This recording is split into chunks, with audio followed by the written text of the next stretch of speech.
Hello everyone, this is Amin from Amin's IELTS institute. আজকের এই ভিডিওটিতে আমি কথা বলবো আইএলস এর রাইটিং টাস্ক 2 নিয়ে। আপনারা জানেন যে আইএলস এর রাইটিং টাস্ক 2 খুবই গুরুত্বপূর্ণ। আপনারা একটু সময় নিয়ে হলেও ভিডিওটা না টেনে ধীরে স্থিরে দেখবেন। আশা করি আপনার যেই আইএলস রাইটিং টাস্ক 2 বিশেষ করে advantages and disadvantages related writing task 2টা একদম ক্লিয়ার হয়ে যাবে। তাহলে চলুন প্রথমে দেখে নেওয়া যাক অ্যাডভান্টেজেস অ্যান্ড ডিসঅ্যাডভান্টেজেস রাইটিংগুলো কয় ধরনের কোশ্চেন হয়। রিমেম্বার, অ্যাডভান্টেজেস অ্যান্ড ডিসঅ্যাডভান্টেজেস এর আইএলস রাইটিং টাস্ক 2 এসেগুলো সাধারণত দুই ধরনের হয়। নাম্বার 1, আপনাকে টপিকটা দেওয়ার পরে অর্থাৎ এসের যেই কোয়েশ্চেনের টপিক আছে এই টপিকের পরে লেখা থাকবে শেষে do the advantages far outweigh the disadvantages, অর্থাৎ যে বিষয়টা থাকে ওই বিষয়টার সুবিধাগুলো অসুবিধাগুলোর চেয়ে বেশি কিনা।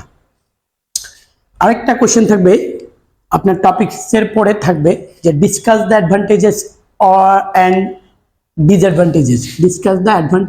And disadvantages of, for example, of using internet, এরকম। তো প্রথমেই আমরা দেখব যে একটা যখন কোশ্চেন থাকে single question do the advantages far out the disadvantages, এই ধরনের এসেগুলো আপনি কিভাবে লিখবেন। সো আমরা প্রথম টেমপ্লেটের দিকে একটু দেখতে পারেন, পরবর্তীতে আমরা দুই নাম্বার টেমপ্লেট আলোচনা করব। তাহলে চলুন দেখা যাক। প্রথমে ইন্ট্রোডাকশন লিখবেন। প্রথম যে কাজ করবেন ইন্ট্রোডাকশনে আপনি প্যারাফ্রেজ দ্য কোশ্চেন প্যারাফ্রেজ করে ফেলবেন। তারপরে দ্বিতীয় সেন্টেন্সে এগুলো মানে সেন্টেন্স 1, সেন্টেন্স 2, সেন্টেন্স 3, দ্বিতীয় সেন্টেন্সে আপনি state which outweigh the other, আপনি অবশ্যই বলবেন কোনটা বেশি, হুইচ ওয়ান আউটওয়ে দ্য আদার।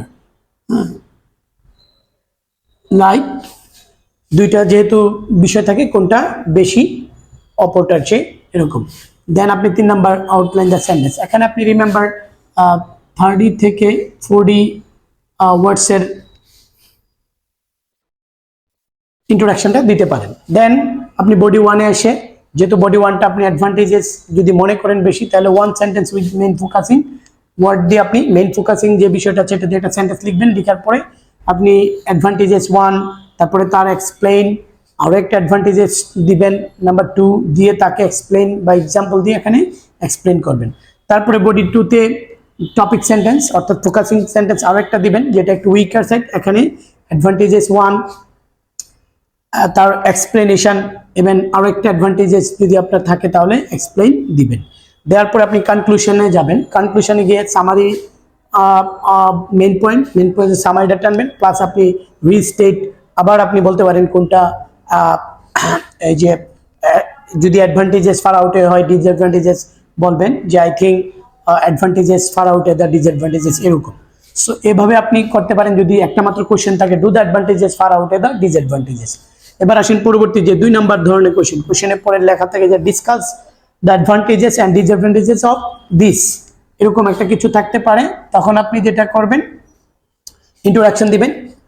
এখানেও আপনি সেম ওইটার মতো প্যারাফ্রেজ দ্য কোয়েশ্চেন, আপনি কোয়েশ্চেনটা প্যারাফ্রেজ করে ফেলবেন। দেন আপনি আউটলাইন সেন্টেন্স, এখানে যেহেতু আপনি বলে নাই যে কোনটা কম বেশি, এর জন্য আপনি just outline the sentence. Body 1-এ গিয়ে আপনি অ্যাডভান্টেজেসগুলো একটু আলোচনা করবেন। অবশ্যই প্রথমেই আপনি টপিক সেন্টেন্স দিবেন, হ্যাঁ, with focusing word, focusing word দিয়ে। দেন আপনি অ্যাডভান্টেজেসগুলো সেম অ্যাডভান্টেজ, তারপরে এক্সপ্লেইন, আরও একটা অ্যাডভান্টেজ, তারপরে এক্সপ্লেইন করবেন। বডি 2 থেকে আবার আরেকটা আপনি এখানে টপিক সেন্টেন্স দিবেন, তবে সেই ক্ষেত্রে ডিসঅ্যাডভান্টেজের সাইড দিয়ে আপনি টপিক সেন্টেন্স দিবেন। তারপরে ডিসঅ্যাডভান্টেজ 1, তারপরে এটা এক্সপ্লেইন, আরও একটা ডিসঅ্যাডভান্টেজ আপনার ডিসঅ্যাডভান্টেজ 2 তার এক্সপ্লেইন করবেন। দেন আপনি কনক্লুশনে গিয়ে সেম আপনি সামারি মেইন পয়েন্টস টানবেন। এখানে পজিশন না দরকার নাই, জাস্ট আপনি জাস্ট বলে দেবেন যে অ্যাডভান্টেজের সাইডগুলো কি কি, মানে এটাকে যা সামারি করে ফেলবেন, অ্যাডভান্টেজের বেনিফিটটা কি আর ডিসঅ্যাডভান্টেজের এটা কি, যে ডিসঅ্যাডভান্টেজটা কি। সো এভাবে যদি আপনারা রিমেম্বার, আপনার প্রথম কাজ হবে যে অ্যাসেট আইডেন্টিফাই করা, এটা কি advantages far outweigh the disadvantage বলছে না শুধু অ্যাডভান্টেজ ডিসঅ্যাডভান্টেজ আলোচনা করতে বলছি। আপনি যদি আমাকে জিজ্ঞেস করেন উভয়ের মধ্যে আমি যেটা বলবো যে অবশ্যই প্রথমটা বেশি আসে, তারপরে ওইটা আপনার খেয়াল রাখতে হবে।